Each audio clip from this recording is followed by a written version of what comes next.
For as long as I can remember, my life has been chaos.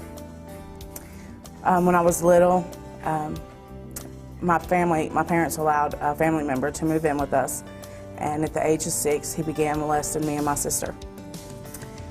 So from that point on, I have been so afraid of everything.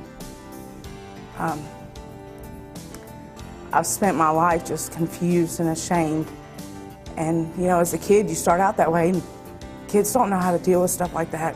Not that my parents were bad people, but they were young and both doing their own thing. And so I was kind of left there to just deal with my own pain and my own embarrassment about my life. And as I got older, this just turned into more fear and more anger, and I went from this scared little girl to this angry junkie. You know, I don't even know when that changed, you know, when I lapsed over into this different person. But about 10 months ago, you know, I woke up and I was somebody that I didn't ever think that I would be. I was a needle junkie. I had thrown away careers. I had thrown away my life. I had lost everybody in my life that was important. My family had written me off. My best friend had just died, and I was so alone, just lost, completely lost. I didn't have anything left but an abusive boyfriend and a really bad drug habit. And I was sitting at my kitchen table one morning, and I was fixing myself a shot.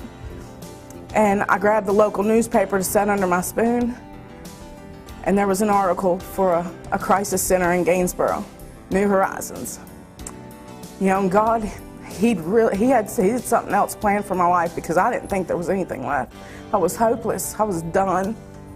And that was His tap, tap, tap saying, you know what, do something different. So I called the number and I made an appointment, and I went and I talked with this man, and he told me about this Savior, this person that had laid down and died for me. You know, and I was just in total awe with this, because I'd heard of God, but I didn't know who God was. I didn't know who Jesus was, and I didn't even know the difference. I don't know what I thought really about it.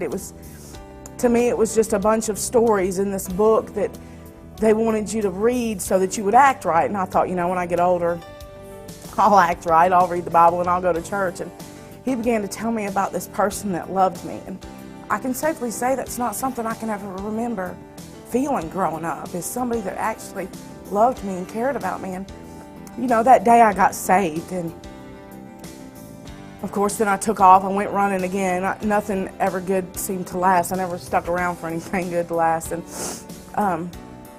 I got arrested by my little sister within a week. You know, hurt people hurt other people, and for the rest of my life I will never know what that did to my little sister to have to take me to jail. But I was getting in that cop car. I looked at the guy I was dating and I said, call Pastor Tim. He'll know what to do. And that was the last thing I said when they took me to jail. And I went to court about 5 days later. And he had written a letter asking them to release me into his custody.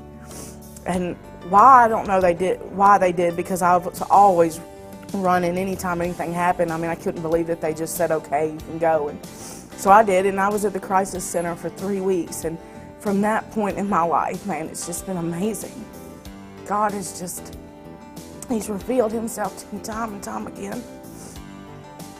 I have a 6-year-old brother that they quit letting me see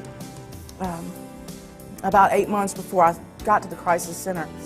And, you know, since then, you know, God's restoring my relationships with my family. I get to talk to my brother every night.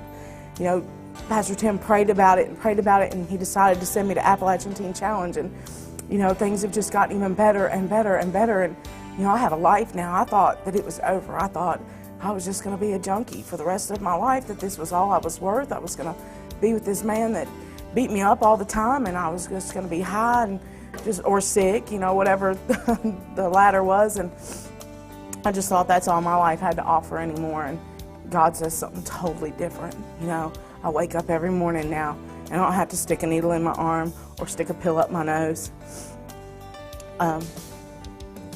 It's just amazing what He's doing in my family. You know, they're changing because of Him, you know. And they spoke to my dad the other day on the phone, Pastor Tim did, and he told him, he said, there was a time when my daughter would call and I wouldn't answer the phone, and I could have cared less if I ever spoke to her again. And he told him, he said, but now, he said, I sit by that phone on the days that I know she's going to call. He said, because I can't wait to talk to my baby. And he told him how amazed he was at what God had done in my life, and how he had changed me, and my dad's not a Christian. And so the cool part about that is that he's attributing this to God. Not that I've changed, but that God has changed me. And before I decided to take this big step, I racked up multiple charges, a couple DUIs, about 6 drug charges, and you know, since all this has happened, you know, there's nothing that God can't do, because they're talking about dismissing all my charges. You know, God's called me into ministry. You know, I'm going to have a life that I never thought was possible. You know, I thought I'd be working a low-end job the rest of my life, being nothing. But God says different. He says I'm something.